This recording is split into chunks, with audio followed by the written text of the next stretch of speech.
Idinitalya ni Senator Erwin Tulfo ang mga napag-usapan kasama si Chinese Ambassador Jing Quan. Ano-ano kaya mga napagkasunduan?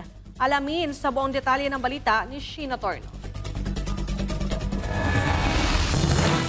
Matapos ang sunod-sunod na banatan at bangayan sa social media ng ilang senador at mga kinatawan ng Chinese Embassy, isang dialogo ang isinagawa ng Department of Foreign Affairs o DFA nitong Lunes, Pebrero 23. Mismong sa Committee on Foreign Relations Chairman Senator Erwin Tulfo at DFA Secretary Teresa Losada ang nakipagpulong kay Chinese Ambassador Jing Quan.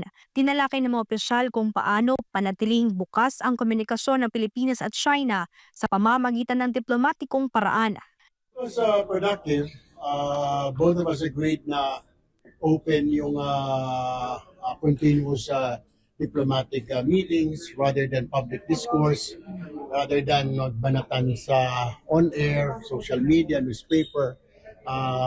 Sangayon siya na sana laging gano'n, may meeting na lang para to advance further itong better na relations between Philippines and China. Dagdag pa ni Tulfo, hindi naman napag-usapan kung tuluyan na bang matitigil ang palitan ng mga matitinding salita sa social media. Pero napansin naman ng senador na tila nahinto na rin ang mga sagutan mula sa mga kinatawan ng Chinese Embassy at mga opisyal ng gobyerno ng bansa.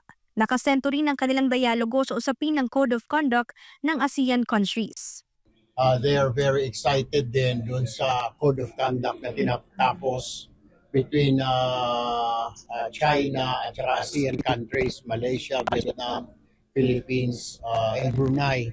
So hopefully by December matatapos na yun. So meron tayong Code of Conduct. Tapos isa pa, by end of March, pabalik na rito yung Memorandum of Understanding between the Philippine Coast Guard and Chinese Coast Guard. Na instead na magbanatan sila doon sa West Philippine Sea, South China Sea, magkaroon na lang ng cooperation like patrol, search and rescue, clean up, yun yung nabanggit ni Ambassador Jing.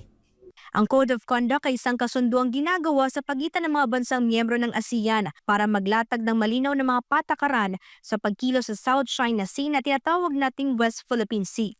Ito ay magsisilbing gabay sa tamang hakbang ng mga bansa kabilang pag-iwas sa agresibong aksyon, tensyon at komprontasyon sa pinag-aagawang karagatan.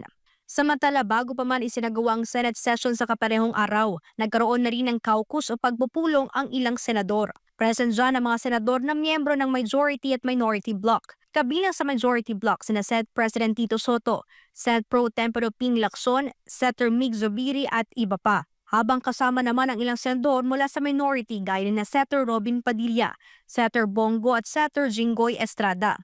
Dito ay binahagi ni Tulfo ang resulta ng kanyang pagkikipag-usap sa mga Chinese envoy. So yung mga senators, so, nung na-report ninyo kanina sa focus, meron din mo bang agreement ang mga senators na i-transfer na rin, sir? O magtutone down na rin? Secret. Sir, bakit secret? Sir, bakit secret? It's caucus. Okay, pero meron ganung... No, I reported this to the caucus and they were satisfied naman doon sa napag-usapan namin. Matipid naman ang naging sagot ni Tulfo kung kabilang ba sa napag-usapan ng mga senador yung gagawing hakbang sa sitwasyon ni Senator Bato de la Rosa. Napag-usapan din po ba sa caucus yung tungkol kay Senator Bato? I'm not free to talk about it. Na-raise lang. Matatandang November 2025 pa, hindi na nagpakita o dumalo sa mga sesyon si Senator Bato de la Rosa matapos ang bali-balitang may warrant of arrest umano ito mula sa International Criminal Court o ICC.